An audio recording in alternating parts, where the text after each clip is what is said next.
Hi everyone, welcome to mashning army. इस वीडियो में हम थर्ड क्वेश्चन करेंगे जेई एडवांस का सीक्वेंस एंड सीरीज का। इजी क्वेश्चन है तो देखते हैं और मतलब ठीक क्वेश्चन है तो देखते हैं। पहले क्वेश्चन पढ़ते हैं। इफ़ बी आई जो हमारा सारे बीज हैं वो ग्रेटर देन वन है, ठीक है। फॉर आई वन से लेकर 101 तक, 101 तक, ठीक है।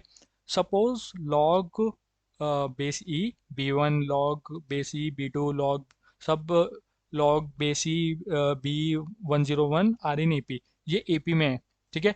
With the common difference this, एक कॉमन डिफरेंस दिया हुआ है।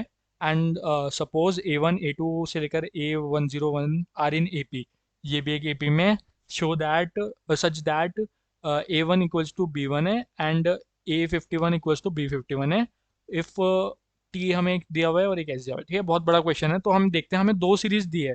देखो, हमें बेसिकली ऑप्शन देखे तो एस और टी में खेलना है।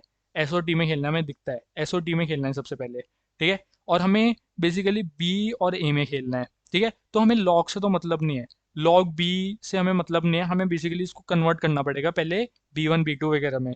तो देखो, अगर ये दिख रहा है ना हमें, ये मैंने एपी के उसमें भी पढ़ाया है कि अगर log log B one log B2 से लेकर लॉग बी कुछ भी एन ले लो, ये अगर एपी में है तो फिर B1 B2 B3 ये जीपी में होता है।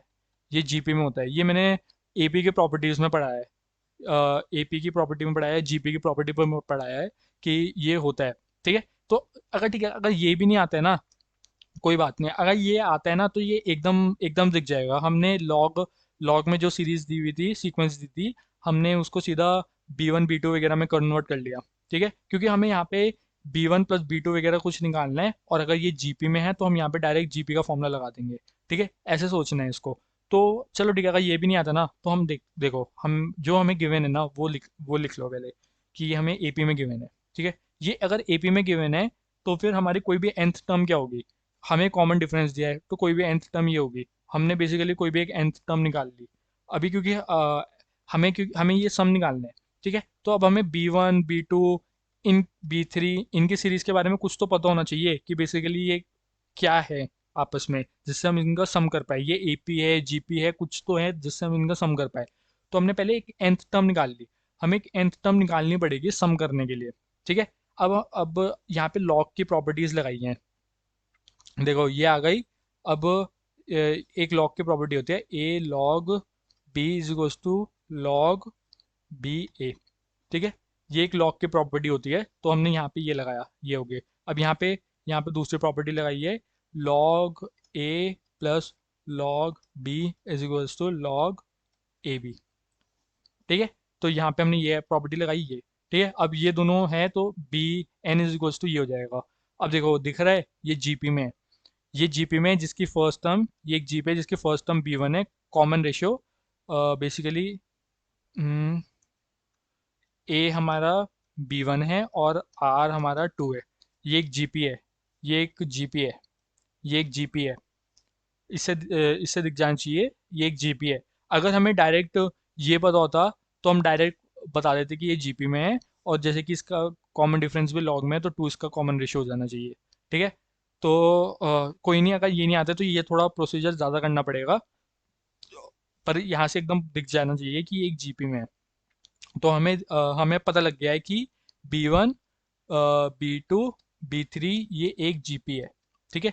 तो अब हम ये एक जीपी बन गई है हमारी। हमें फर्स्ट टर्म B1 है और कॉमन डिफरेंस।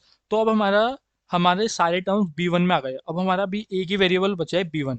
इस सीरीज में एक ही वेरिएबल है जो कि है B1, क्योंकि अगर हमें B1 पता है तो हम सारे निकाल सकते हैं क्योंकि हमें कॉमन रेशियो पता है, ठीक है। अब हम A1 वाली सीरीज भी देख लेते हैं, ठीक है। तो अब हम टी तो निकाल सकते हैं। हमें पता लग गया कि ये एक जीपी है, ये एक जीपी है। तो हम टी टी निकाल सकते हैं जीपी का फॉर्मूला लगा के। जीपी का एस एन क्या होता है? एस एन होता है ए वन माइनस आर की power N upon one minus R. और एन क्या है? एन बेसिकली इसमें एन है 51। एन है 51। एन है 51, ठीक है। ए हमारा है B1, ठीक है। आर हमारा है 2। तो हम टी निकाल लेंगे, this equals to T. T हमारा आ जाएगा। अब हम देखते हैं एस। अब हम एस के बारे में बात करते हैं। एस है A1 से लेकर A51 तक। अब देखो हमें ये पता है कि ये AP में है, जिसका फर्स्ट टर्म इक्वल है B1 के इक्वल है, और A51 इक्वल्स टू B51 है। ठीक है, तो अब ना हमें बेसिकली एक काम करते हैं। हमें पता है कि B1 हमारा एक वेरिएबल है। B1 अगर हमें पता है तो हम सारे B निकाल सकते हैं, और B1 पता है हम A1 निकाल सकते हैं, इसका फर्स्ट टर्म निकाल सकते हैं। बस एक कॉमन डिफरेंस अगर हमें पता लग जाए B1 की टर्म्स में, जो कि इस रिलेशन से आएगा, तो हमें हमारा सब कुछ B1 वेरिएबल में आ जाएगा। ये थोड़ा तुम्हें सोचना पड़ेगा कि बस एक वेरिएबल में सब कुछ रख दो, और फिर बाद में, क्योंकि ये कंपैरिजन पूछा है, यहाँ एग्जैक्ट वैल्यू नहीं पूछी है, यहाँ पे कंपैरिजन पूछा है, तो एक वेरिएबल में सारी इक्वेशंस बना दो। ये एस और टी को एक वेरिएबल में बना दो, A101 और B101 को एक वेरिएबल में बना दो, काम हो जाएगा। ठीक है, तो अब हम इस रिलेशन का यूज़ करेंगे। अब हम एक तो ये रिलेशन का यूज़ करेंगे और एक ये रिलेशन का यूज़ करेंगे। ठीक है, जिससे कि हम ए को भी बी में बना सकें। अब हमें पता है A1 इक्वल्स टू B1 है और A51 इक्वल्स टू B51 है। अब A1 इक्वल्स टू B1 है, तो ठीक है, इसके फर्स्ट टर्म B1 हो गई। अब हम A51 का फॉर्मूला लगाएंगे। A51 हमारा AP है और ये GP में है, तो ये AP का एपी का एन टर्म्स ही होती है। एपी के एन टर्म क्या होते हैं? A n is equal to a plus N-1 D, ये होता है। तो हमारा ये आ गया। और हमारा बी एन क्या होता है? बी एन हो गया हमारा B1 टू की पावर N-1। ठीक है, तो हमने वो हमारा A1 B1 के इक्वल है, तो हमने ये B1 कर दिया, और B51 हमारा B1 2 की पावर 50 हो गई। ठीक है, तो अब हमने D निकाल लिया B1 के टर्म्स में। अब हमारा सब कुछ B1 के टर्म्स में आ गया। देखो हमारे पे दो सीरीज हैं, B1 B2 B3। ठीक है, ये सब B1 की फॉर्म में है, क्योंकि हमें B1 इक्वल्स टू A है और R हमारा 2 है, और A1 A2 A3, ये भी हमारा, इसका फर्स्ट टर्म क्या है? फर्स्ट टर्म इसका B1 है, और D हमारा क्या है? D है हमारा B1 2 की पावर 50 - 1/50। तो हम हमारा सब कुछ B1 के टर्म्स में आ गया। ठीक है, अब ऑप्शन देखते हैं। अब हमें S और T पे कमेंट करना है पहले, तो S निकाल लेते हैं। S क्या है? ऐसे A1 A2 सब A51 तक सम। तो ये टोटल कितनी टर्म्स है? 51 टर्म्स है। ये 51 टर्म्स है, देखो ये है, ये 51 टर्म्स है, ये 51 टर्म्स है। तो अब हमने 51/2, 2A1, एस एन क्या होता है? एपी का, एपी क्या होता है? N/2, 2A plus N-1D। ठीक है, फर्स्ट टर्म क्या है? A1 क्या हो गया? A1 हो गया हमारा B1। ये ये हमारा A1 हो गया B1, और फिर ये बना, पहले तो ये बना, अब हमने 2 से कट करके ये बन गया। ठीक है, हमने D की वैल्यू डाल दी, A1 हमने B1 में डाल दिया, तो सब कुछ ये B1 में आ गया। ये हमारा B1 में आ गया, और उसको सिंप्लीफाई करके ये आ गया हमारा। ठीक है, अब हम निकालेंगे टी। टी क्या है? टी है हमारा B1 से लेकर B51 तक का सबका सम। ठीक है, तो अब हम टी निकालेंगे। टी में हमने सीधा फॉर्मूला लगा दिया, ये वाला फॉर्मूला लगा दिया। ठीक है, तो हमने टी निकाल लिया, जो कि टी हमारा ये आ गया। अब देखो इसमें कौन सा बड़ा होगा? ये है 251 और ये है 50। तो एक काम करते हैं, देखो इसको इसको देखो, B1 तो बाहर ही है, B1 से हमें फ़र्क नहीं पड़ता। अब हमें बताना है 251 - 1 और 51/2, 250 + 1।